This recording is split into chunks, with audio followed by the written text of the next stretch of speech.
Hi అండి. నేనైతే నిజామాబాద్ నుంచి హైదరాబాద్కి వచ్చేసిన తర్వాత ఏమేమి తీసుకొచ్చుకున్నాను చూపిస్తున్నాను. అక్కడ అన్నీ దొరుకుతాయి. నిజామాబాద్ అసలు దొరకందంటే ఏముండదు. మాకు అక్కడ చాలా అలవాటు. మా ఊరు అదే కదా, అత్తమ్మ వాళ్ళది అమ్మ వాళ్ళది అందరు అదే ఊరు కాబట్టి బాగా అలవాటు. మక్కటుకులు అండి ఇవి. ఎంతమందికి తెలుసు, నేను మొన్న వీడియో కూడా చేసిన ఇంతకుముందు పోపేసేటప్పుడు. ఇవి మక్కటుకులు. ఇవేమో నువ్వుల బూరెలండి, నువ్వుల పోలేలు అంటారు, భక్ష్యాలు అంటారు కదా, అవి నువ్వులతో చేసినాయి. తర్వాత ఇవి సకినాలు, పప్పులు. ఇప్పుడు కొత్త పప్పులు వస్తాయండి మా దగ్గర.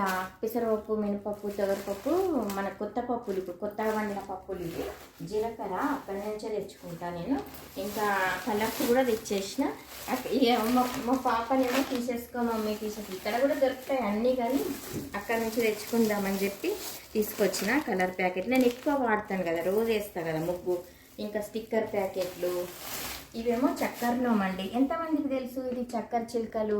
మేమైతే నోముకు వాడతాం ఇవి, నోముకోనికి. ఇవేమో నువ్వులుండలు. తర్వాత పాల్గొంగియనికండి, ఇది పాల్గొంగిస్తాము. సంక్రాంతికి మేము హైదరాబాద్ నుంచి నిజామాబాద్ వెళ్తాం, కానీ ఒకవేళ వెళ్ళకుండా ఇక్కడనే ఉంటే మటుకు చేసుకోనికని చెప్పి పాల్గొంగియనికని తీసుకొచ్చిన. ఇంకా లడ్డూలు, మరేంది ఏమంటారు ఇవి మీరు, అరిసెలు. మా సైడ్ తక్కువనే అండి ఇవి అరిసెలు. అయితే అరిసెలు కూడా పెట్టించింది అమ్మ. ఇంకొకటి ఏంటంటే చిక్కుడాకులు. మేము నోముకు చిక్కుడాకులు వాడతామండి. మనకి ఇక్కడ హైదరాబాద్లో దొరకవు కదా. ఇది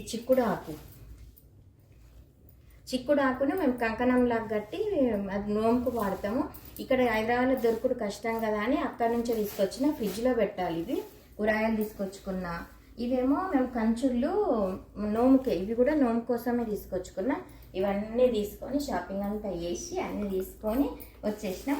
ఇంకా ఇదేమో మక్క గట్టుక. ఎంతమందికి తెలిసి ఇది మక్క గట్టుక? మనం చిన్నప్పుడు చేస్తుంటాం కదా, అది నాకు ఎంత ఇష్టం అమ్మవారికి నాకు, అందుకని తీసుకొచ్చుకున్నా. ఇది కూడా ఇవన్నీ మీకు చూపిస్తున్నా. మీరు ఎంతమంది అమ్మ వాళ్ళ ఇంటికి వెళ్ళి తీసుకొచ్చుకున్నారు? తప్పకుండా కామెంట్ చేయండి, లైక్ చేయండి, షేర్ చేయండి, సబ్స్క్రైబ్ చేయండి. Thank you. బాయ్ అండి.